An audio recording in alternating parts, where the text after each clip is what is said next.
Prudent Scholars in association with Goa Headmasters Association.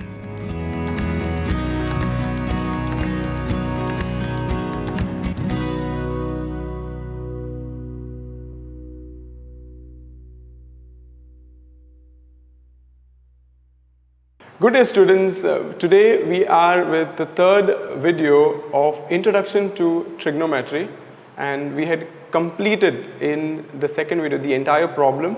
So today we are going to start learning something new, and I would want your 100% attention so that we don't miss any tiny details. Keep full attention and let's get started.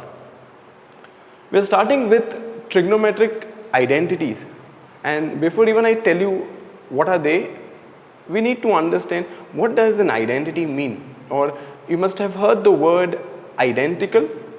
So I can say that this building and this building is identical, or this hand and this hand is identical.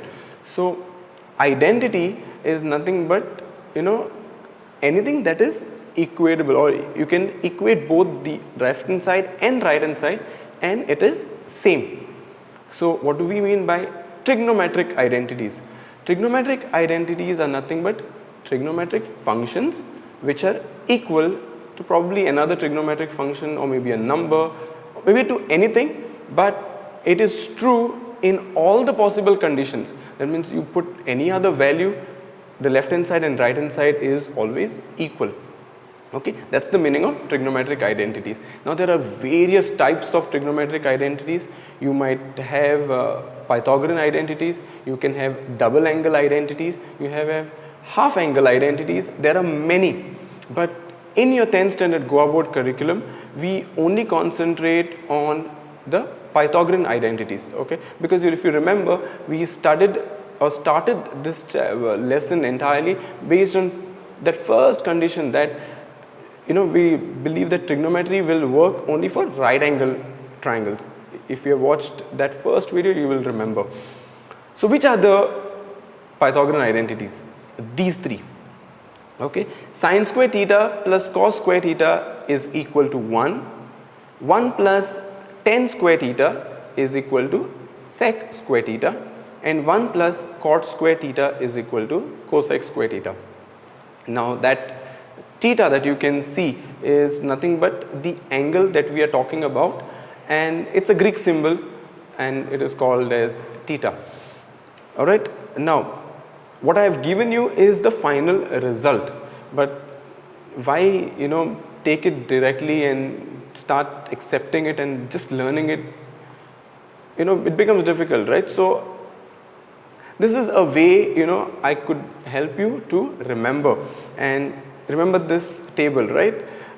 Sine, cos, tan, cot, sec, cosec, OA, OA, HH. Okay, but in trigonometric identities, we don't require the sides there. So what I will do is I'll just reduce them from here, and the way you can remember it is just by putting these arrows. So first arrow will tell you that sine square theta plus cos square theta is equal to 1. Next, I put an arrow like this, and it would be 1 plus tan square theta is equal to sec square theta. Then I put an arrow like this, and it would be 1 plus cot square theta is equal to cosec square theta. So just remembering the arrows that we can put, you can remember the three identities.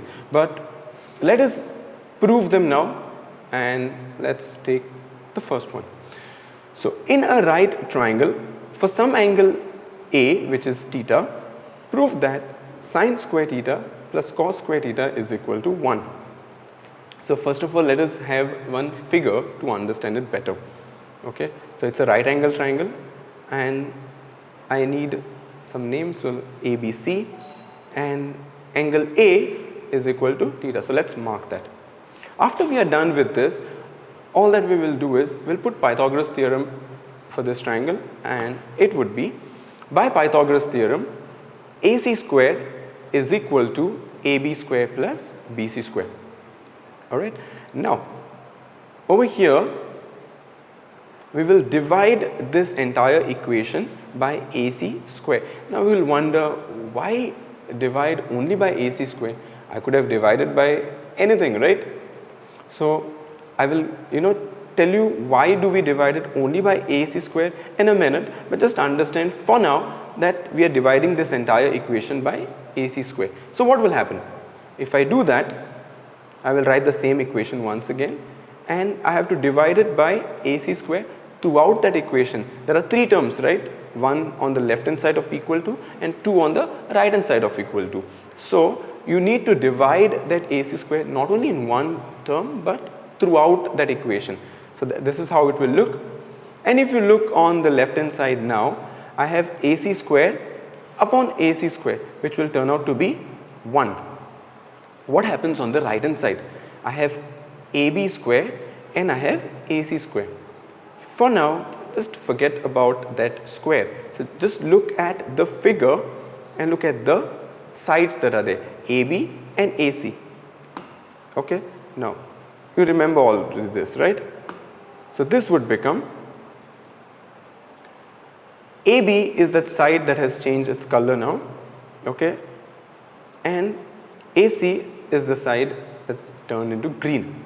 With respect to which angle are we talking? We are talking in terms of the angle theta. That means we are looking from that aspect, right? That angle. So when I look from angle theta or angle A, my AB becomes my adjacent and AC becomes hypotenuse. So which is that trigonometric function which is relating to adjacent upon hypotenuse? And if you look at the table which is there, adjacent upon hypotenuse will give you cos. Okay, so I can write in that equation after dividing that AB upon AC would become cos. For which angle? Theta. So cos theta. Okay, and then I told you just forget about that square, bring it back now and put it over there. So it would become cos square theta. Okay, same way BC upon AC. So this would become cos square theta, which I've already told you, and BC upon AC. So BC is nothing but from that angle theta when you are looking, BC is the opposite side. Okay, so opposite upon AC is the hypotenuse, which is that trigonometric function which is relating to opposite upon hypotenuse. It is sine theta, right? And since there was a square, it would become sine square theta. So we are coming to a conclusion here, opposite upon hypotenuse. So we got 1 after dividing AC upon AC is equal to cos square theta plus sine square theta, and just by rearranging those terms we get sine square theta plus cos square theta is equal to 1. This is the first Pythagorean identity. I hope you have understood this. And if you have any doubts, then my link to the channel is there. Just get in touch with me, ask your doubts, and I will be happy to sort them out for you. But if you did understand, then you can take a screenshot and write it on your book and you can practice it. Let's take the second identity now. Okay, so in a right triangle, for some angle A which is equal to theta, prove that 1 plus tan square theta is equal to sec square theta. Okay, so I have a figure and let us mark angle theta over here.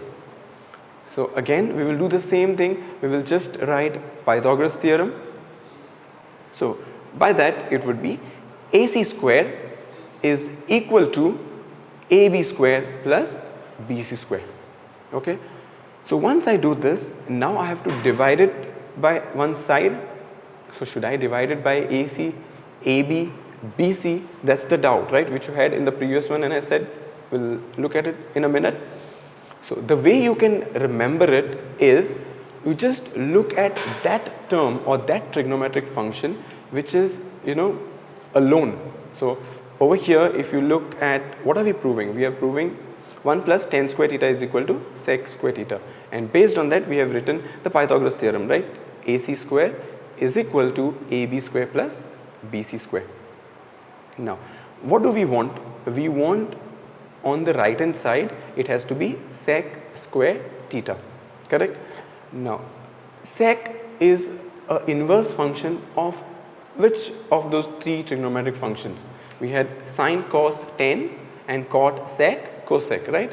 So it was an inverse function of cos, correct? So in this case, I already have sec square, right? So it is hypotenuse upon adjacent. So where it is in the Pythagoras theorem that I have written, on the left hand side I have AC square, correct? So that is the hypotenuse. So I want now adjacent. So from angle theta when I look, which will be my adjacent? Adjacent will be AB, correct? So AC square upon AB square, and AB square is that side which I have to divide throughout. I hope you have understood. If you did not, then I would recommend you slightly go rewind this video and then watch it again. So based on that, what we are asked to prove, you look at that trigonometric function which is alone, okay, which is not added to any other term, and based on that, okay, you look at the table which is there, which is sine, cos, tan, cot, sec, cosec, and in the figure which will be that side which I have to divide to get that trigonometric function. Okay, so after dividing entirely by AB square, okay, what will happen is, okay, so we already calculated that AC square upon AB square will become sec square theta, okay. So AC square, or AC rather, upon AB, right? So from that angle theta, hypotenuse upon adjacent will be sec. That would become, and since there is a square, it will become sec square theta. Then BC upon AB, because AB square upon AB square will be 1. So I have here colored it for you. BC, from that angle theta, BC is my opposite and AB is adjacent, right? So opposite upon adjacent, looking at the table which is there, it is tan. So this would become tan theta, but there is a square, so it would become plus tan square theta. Okay, and all I have to do is replace it in that previous equation, and it would become sec square theta is equal to 1 plus tan square theta. Okay, and all I have to do now is just rearrange them, and I would get it as 1 plus tan square theta is equal to sec square theta. So we are done with the second identity.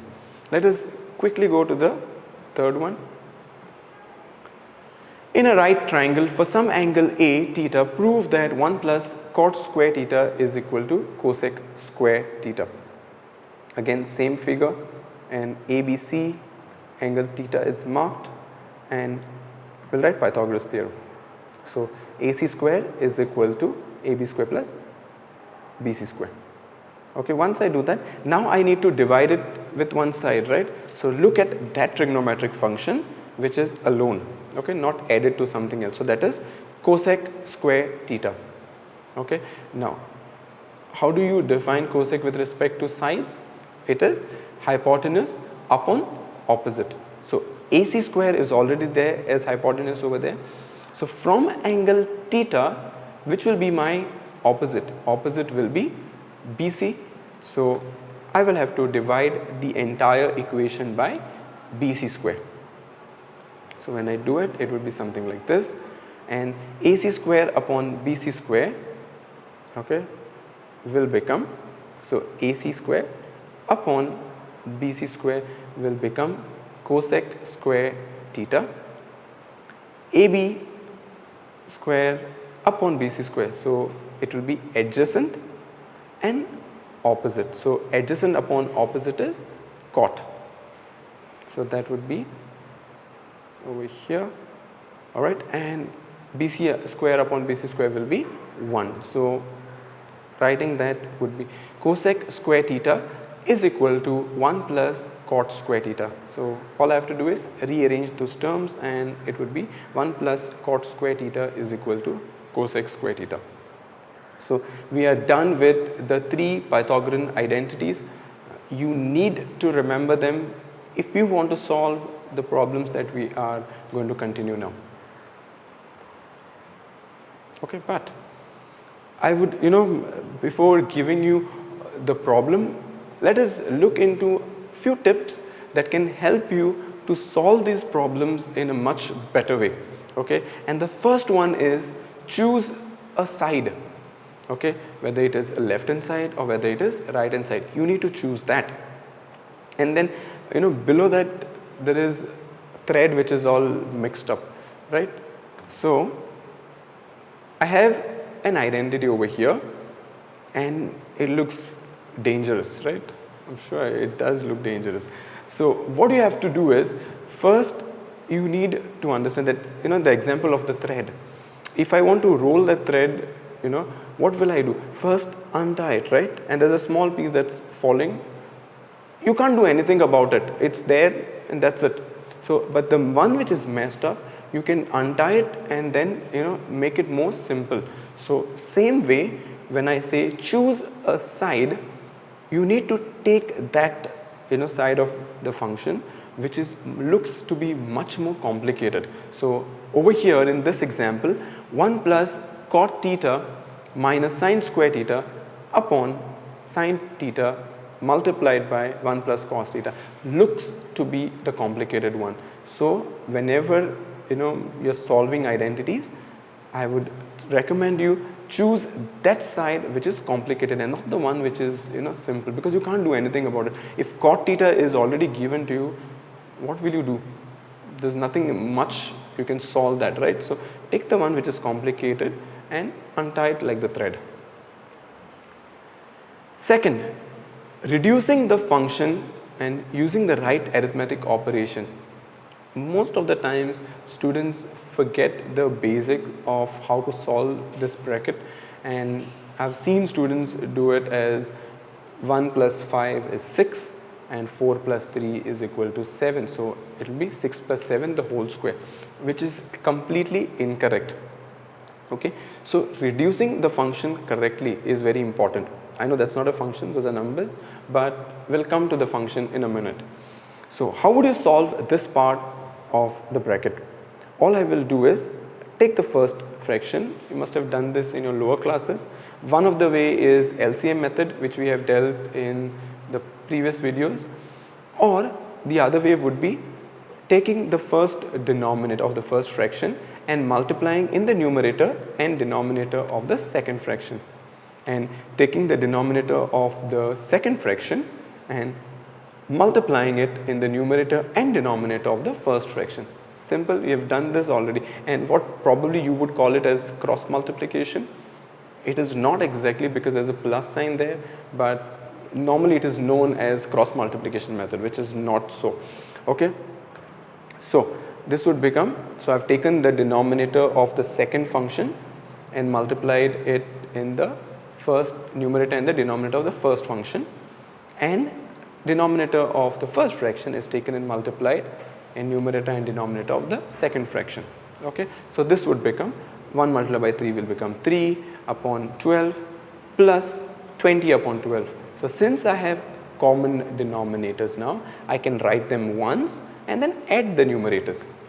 Simple, right? You have already solved problems like this, you know it. Now what we are going to do is we'll just replace those numbers and put trigonometric functions over there. So this is what I have told you, and it would be with the function. So sine theta upon cos theta plus cos theta upon sine theta, the whole square. Now it will be completely incorrect if you're just going to divide sine theta and cos theta and say it is 1, because that division is possible only when there is a multiplication sign in the middle, but here it is a plus sign, and or if it is minus sign, then also I can't do all this division. So same logic will apply. We'll take the denominator of the first function and multiply it in the numerator and denominator of the second fraction, and same way denominator of the second fraction multiply it in the first numerator and denominator of the first fraction. This is what it would look like, and I know it looks a little complicated now, but sine theta multiplied by sine theta will become sine square theta. It is same like multiplying 2 multiplied by 2 will become 4. So Sin theta multiplied by sin theta will be sin square theta. In the denominator it will be cos theta multiplied by sin theta. You can't do much about it. Plus cos theta into cos theta will become cos square theta and sin multiplied by cos theta. So again the denominators become same. So I can write them once and add the numerators. So this would become sin square theta plus cos square theta in the numerator and cos theta multiplied by sin theta in the denominator. So now look at the numerator. What has happened? My numerators are same, or rather numerators become sin square theta plus cos square theta, correct? And it is the same identity that we have studied. Sin square theta plus cos square theta is equal to 1. So that entire thing changes and I can write 1 upon cos theta dot sin theta. That dot simply means it is multiplied. Okay, so we're done with two main tips. Choose the side, reduce the function properly. Okay, use Pythagorean identities, just what I have discussed right now. Okay, sin square theta plus cos square theta is equal to 1. Now this is the general way of writing the identity, but it need not be that when you are solving a problem it is given in the exact same way, and you will have problem if you are not able to, you don't have that eye to understand it. So you can write the same thing as sin square theta is equal to 1, that cos square theta which was on the left hand side, I take it on the right hand side, so it becomes minus cos square theta.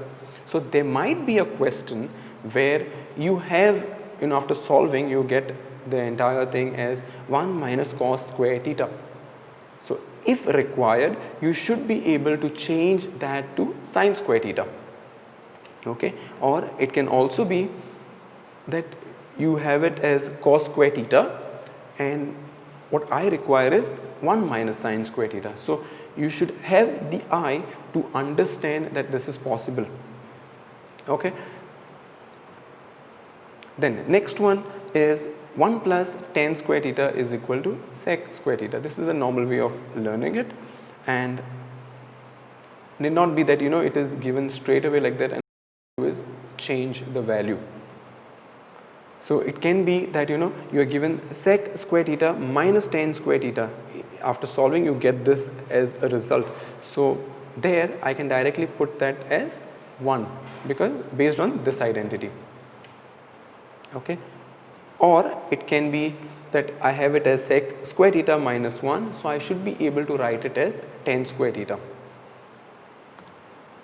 Or it can be 1 plus cot square theta is equal to cosec square theta, another one, and again not necessary it is given directly to you, but you need to able to understand that I can transpose them this side and that side and look what you are wanting. So do I want you to learn all these 9 identities? They're same, they're actually 3, but then just written in a different way. Don't learn them, don't by heart them, just learn the first of each one which we have already discussed, and as you solve a number of problems you will be able to understand that okay. So basically I get a question from students that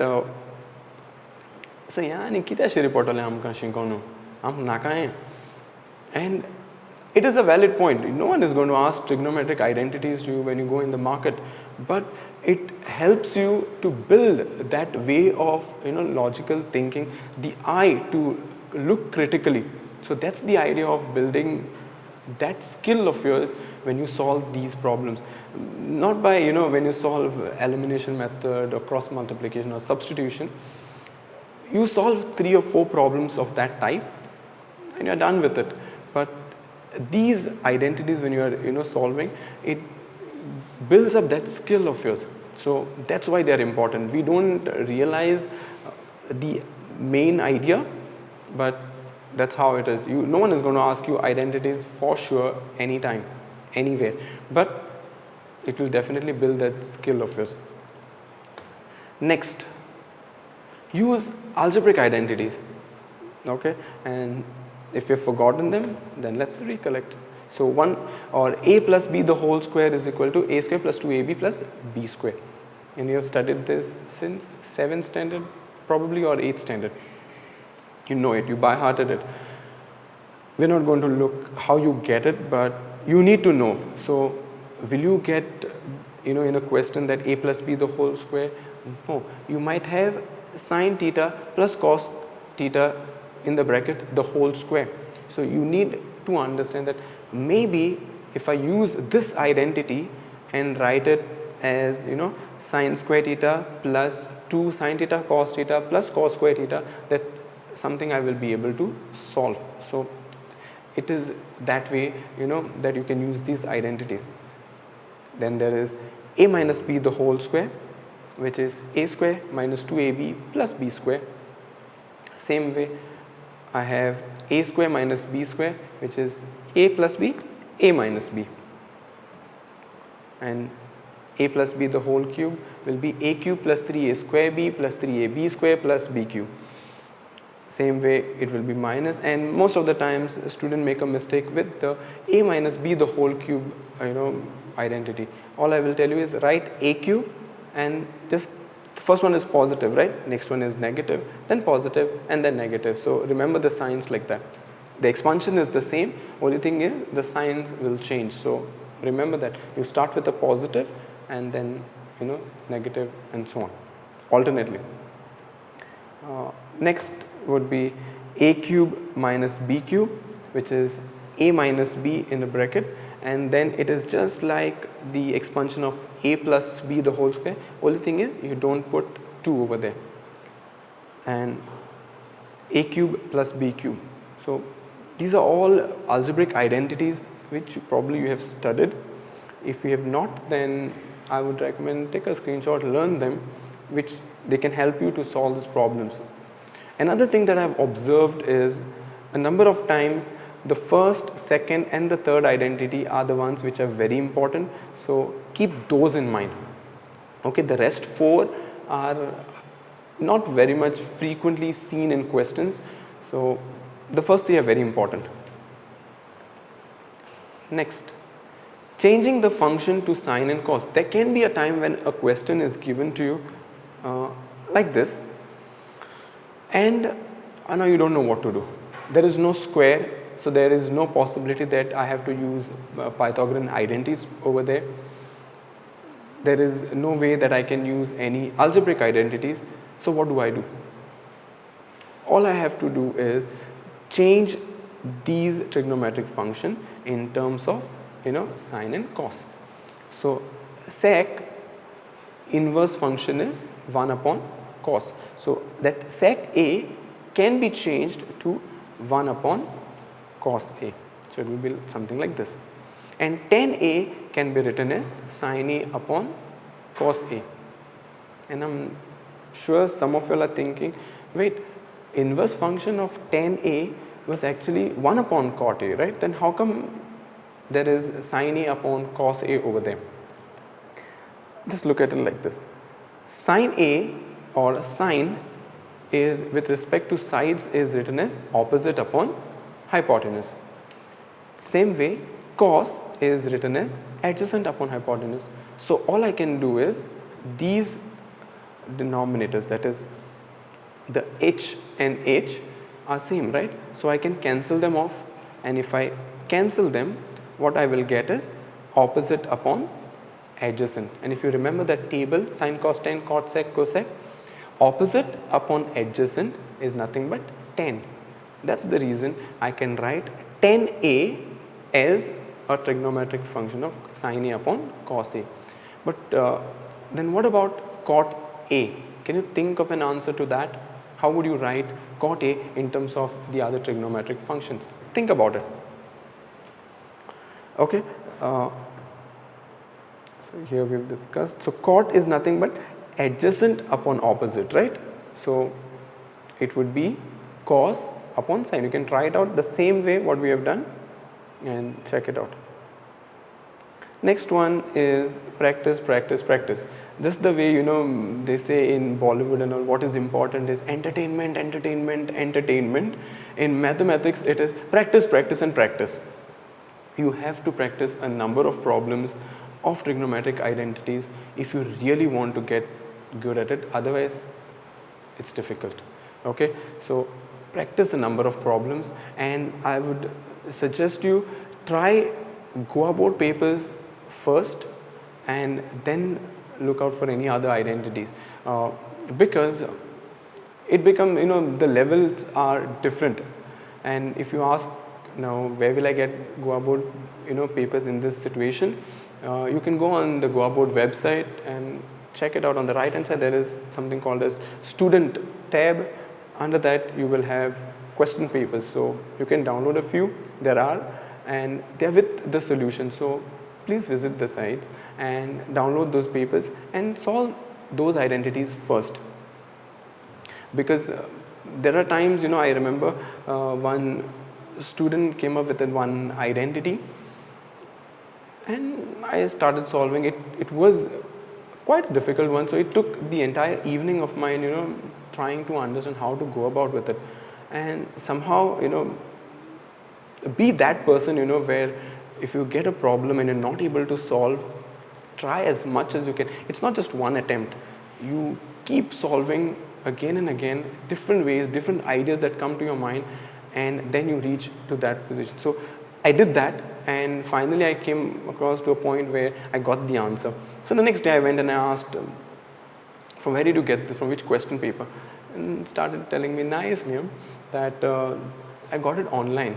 So, and then when he told me the website, it was some foreign university, something.